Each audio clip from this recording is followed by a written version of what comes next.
मंगलम भगवान विष्णुर्मंगलम गरुड़ध्वज मंगलम पुंडरीकाक्षो मंगलायतनो हरि। सर्वेभ्यो नमः। कल हमने कहा नैषधीय चरित्र में नल का वर्णन करते हुए कहा अधीतिबोधाचरण प्रचारणैहि।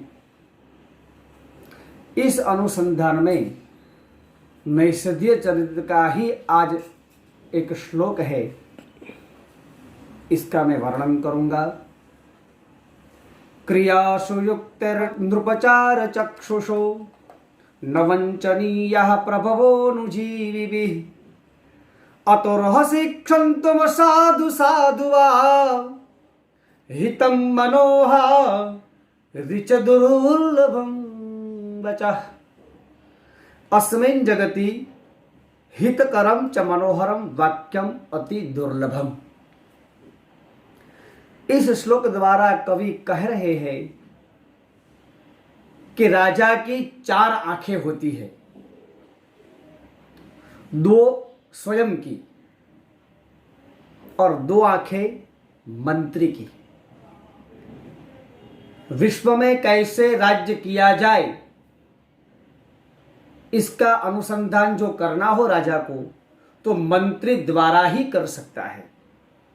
तो इस श्लोक द्वारा मंत्री राजा को कह रहे हैं कि क्रियासु युक्तोर नृपचार चक्षुषे न वंचनीयः प्रभवोऽनुजीविभिः। हे राजन, मैं आपके सामने जो कुछ कहूंगा वो हित के लिए ही कहूंगा। आपके लिए हितकारी हो या अहितकारी हो, मगर मैं जो कुछ बोलने जा रहा हूं वो युक्ति युक्त बोलूंगा। इसलिए मंत्री ऐसा कह रहे हैं कि मैं असत्य बोलूं या सत्य बोलूं, आपके हितकारी है, इसलिए आप मुझे क्षमा करें। वंचना नहीं करूंगा, आपकी प्रशंसा भी नहीं करूंगा। न वंचनीयः प्रभवोऽनुजीविभिः, क्योंकि अतोर्हसि क्षन्तुम साधु साधुवा। मेरा वाक्य या मेरी वाणी आपको सत्य लगे या असत्य लगे, पर हितम मनोहार च दुर्लभम वचः, आपके हितकारक है और मनोहर भी है, ऐसी वाणी मंत्री बोलता है।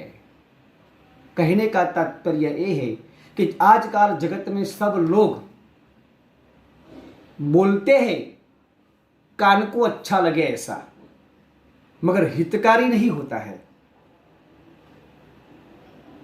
जो हितकारी हो तो वो कान को अच्छा नहीं लगता, तो कान को भी अच्छा लगे और हितकारी भी हो, ऐसी वाणी बोलनी चाहिए। हितम मनोहार च दुर्लभम वचः। तो ऐसी वाणी कौन बोल सकता है? कोई विरल पुरुष ही बोल सकता है। कोई विरल पुरुष के मुंह से ही ऐसी वाणी निकलती है, सबके मुंह से ऐसी वाणी नहीं निकलती।